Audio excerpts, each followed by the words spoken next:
your very first question is right. If it ends up that this war ends up discrediting all of those people who are talking about Arab democracy and the need for change, it will be a tremendous irony, because the people who planned the big wanted the big war lost so many internal arguments about how the war was to be conducted. And I mean, one way you can think about it is that the neoconservative idea is like something trying to escape the gravity of the way the American government has conducted its Middle East policy. And on issue after issue after issue, it failed. It failed. And so the idea, Saudi Arabia is not an ally. That idea failed. Jordan is not really an ally in many ways. That idea failed. We are dealing with all kinds of new power relationships. All of those ideas failed. And the one thing that I, is you look back on it and you say, if you're going to have any real second thought, my number one second thought would be, my middle of the night thought is, if you knew how successful the Brzezinskis and the Scowcrofts were going to be in the internal discussions about the Middle East. Yeah, well, I don't know. It's not very realistic, so I don't know that I mean, people who say it doesn't matter what goes on inside Saudi Arabia, I'm not going to call those people realists, because they led us to the hugest disaster of recent American history. But if I knew how powerful and successful they were going to be and governing all of the war planning, what then? And that's a hard thought. Mark, you were a strong proponent of intervention in the Balkans to defend human rights, to stop genocide. Why didn't Iraq qualify? Why did, perhaps under a Republican president with a different kind of rhetoric and different policy, why didn't what was surely the worst human rights regime, perhaps tied for the worst in the world, qualify for intervention on that basis alone? Well, first of all, I don't think it had to do with who was in the White House. I think the reason I was strongly in favor of intervention in the Balkans was because genocide was being committed there in front of our faces, as it was not in Iraq. I mean, people talked a lot about genocide. They happened to be the same people who were in power when the genocide was going on in 1988 among the Kurds.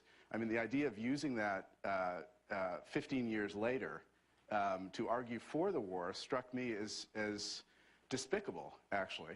I thought the situation in the Balkans, that war began right after, months after, really, the end of Desert Storm. The U.S., we're back to notions of power, had a great sense of military authority. I think it could have, the first Bush administration could have prevented that war, and certainly could have contained it severely. With very little military force, if any at all, in my opinion. I want to return to some of the comments David made and Ken.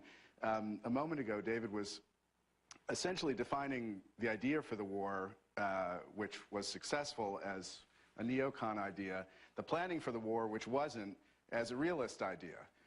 We'll define our success, here's our success, other guys are responsible for the screw-ups.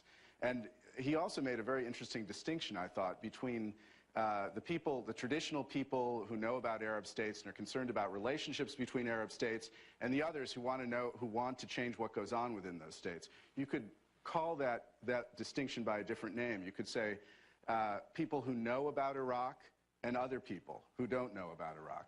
Basically, people within the administration, I'm talking about traditional State Department bureaucrats and others, who actually know the region, were thought of as impediments to the war. And of course, they were impediments to the war, because if you dealt with those people, and the State Department, as George knows very well, did an enormous plan for the occupation, how it should work, the number of troops that were needed, and so on, it was completely thrown away. It wasn't used at all, this enormous multi-volume study. The reason those people weren't listened to was because if you did listen to them, they would say, well, what about the Sunnis and the Shia? Who is going to run the country? How are you going to actually run the occupation? You are going to need 500,000 troops. In other words, they would have said and did say things that the people who were pushing the war did not want to hear. They were pushed aside because, if we push these people aside, we can have our war. If we have to be honest about what the war will cost, what it will take, how many troops are needed, if we have to say that publicly, we're going to put the president in a position where he's going to be arguing for a war that is not going to be terribly popular. He wants to be in the position of saying, look, this thing is going to be quick, we're only going to need a few troops, democracy is going to flourish. They're going to greet us with candies and flowers. We're going to walk down the street. It'll be a cakewalk. And now you're hearing the discussion afterwards in which the war is defined as a success. You heard it from Ken. Well, you know, we overthrow Saddam. That was a cakewalk. Well, you know, big deal. I mean, that is not, it was never going to be just overthrow Saddam and then get out. The point of the war was to establish a stable regime in Iraq that was democratic and that was, you know, you didn't say this publicly, but that was pro-American. That was the task of the war. We are in the war. There's no way to define, well, this war was successful except for this aftermath thing. You know, this is it. We're in it. And we can't get out. So the notion that, well, the idea actually was a good one, but there was these problems afterward, I don't think is true. I mean, Katha brought up, it was very welcome to me, the broader sort of political ripples that the war has had. I mean, this war was conceived as a political war. We have to transform the Middle East. We have to, as Condoleezza Rice said, take away the reason for young people in the Middle East to fly airplanes into buildings in New York and Washington. So it's an ideological project, among other things. And Katha was completely right to point to, I mean, how can you quantify this? Well, there's surveys from Pew and others of public opinion throughout the Middle East which show there has been a catastrophic drop in affection for and support of the United States. It's true to say it was not overwhelming before, but it is catastrophically bad now. Now, what's the importance of that? The importance of that is that Osama bin Laden is running a political revolution. These attacks were, among other things, billboards, recruitment posters. They were saying, we can attack this power, we can damage it, here's how we can do it, come and rally under my banner. Rally under my banner, overthrow the government in Riyadh, overthrow the government in Cairo, come do this. Well, we have obliged him by getting involved in a guerrilla war in a very large Arab country that supplies him every night with telling television pictures of the United States bombing Fallujah, bombing within Baghdad. Pictures that, as our president, our al-Yawri, American-appointed president, pointed out the other day, recall Gaza.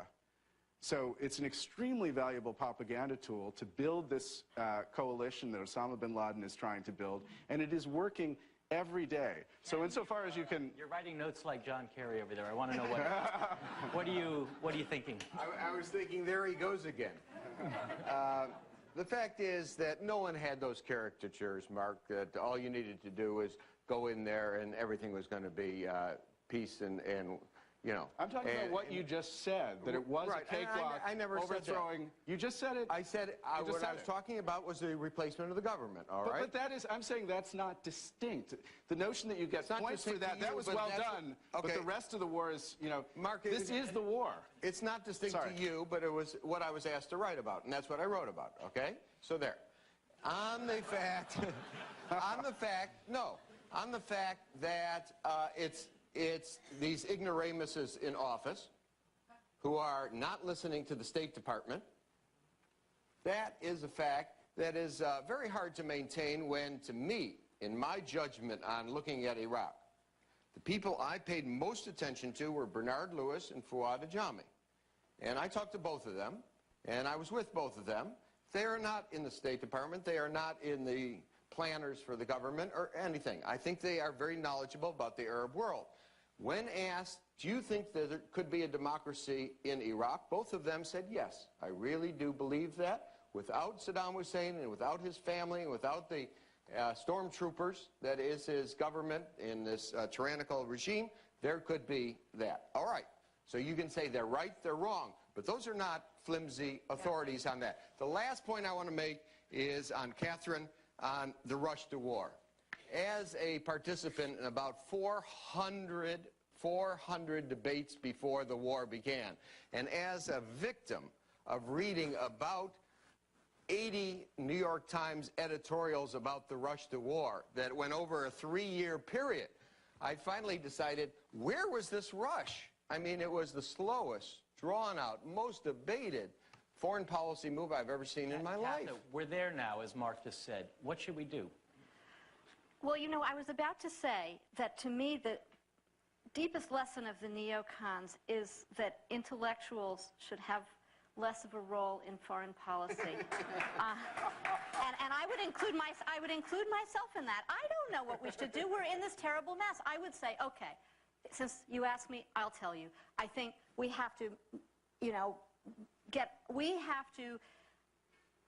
our military presence out of there, and the military role, the policing role, should be taken over by other countries. And I think, since we're talking about, you know, women's rights and soft power and all this, if America took all that money that we are spending on armaments, and if it said, we are going to rebuild what we have destroyed in Iraq. We are going to give you a water system. We are going to give you a school system. We are going to educate people. We are going to send our engineers over there and work with your engineers and not just have Halliburton come in and make a whole lot of money. Then maybe someday the Iraqis might think, thank you, America. This is not a grown-up answer. I'm sorry. Well, you know, it's not a grown-up answer to have other countries in there militarily instead of ourselves? Look, the money has been appropriated. It's there to spend. It's not that the problem here is not that the United States is spending too little on Iraq's infrastructure, or has made too little money available for Iraq's infrastructure. There is a security problem. And it's not like that. We can't solve that. We can't solve that. If we can't, then the whole second half of your answer. That's why I said it's not a grown-up answer. No, No, you weren't listening. The first half of my answer was to bring in other countries to take over the military role. Well, I don't think under the Bush administration other countries would be crazy. Okay, Kerry's president, such as? Such as go around and ask. Such as Germany, such as France, such as Russia, such as the Arab countries, such as the Arab countries. I mean, we are not the only military power in the world. You know, we forget that. David, what should we do? We should do first. We have to do something at home, which is we have to broaden the political base of American foreign policy, and that means if there is a Republican administration, you have to recognize that 9/11 really was a big war. We kept saying it, but we didn't act like it was true, and so that means. In Washington, we have to find, if it's a Republican administration, bring in Democrats in key decision-making roles. If it's a Democratic administration, the other. So we begin with that. We have to have, and that has to be true in Congress as well. Do you put some blame on the administration Heaps. for creating a fairly bitter partisan climate around this war? Yes. Yes. You know, one of the things I've never understood is, why wasn't Joe Lieberman the first Homeland Security Secretary? It was his idea. Why not invite him? Franklin Roosevelt in 1940. Now, he was as vicious a gutter fighter as ever been seen in American politics. He brought in 2 Republicans to run in the summer of 1940. Now, granted, he was a gutter fighter. He did it 2 weeks before the Republican convention that summer. But he did the equivalent of hiring Richard Holbrooke and Joe Lieberman and turned over his entire foreign policy to them. And he also said, the single thing I'm doing domestically that most irritates Republicans right now is my antitrust prosecutions. And so he fired his antitrust guy, and he then gave up the single thing that was most irritating. And Churchill, who I think was Bush's wartime role model, created a government of national unity with a partly labor cabinet. Why didn't this president do that? Well, you asked me what we should do now. Yeah. Government of national unity. You don't do that in the United States, but you need to bring figures from across the aisle into it. Then I thought you did that with Colin Powell, but I'll leave that aside. You know, you might as well get some political. If you're going to have someone who disagrees with you already, you might as well get some political advantage out of it.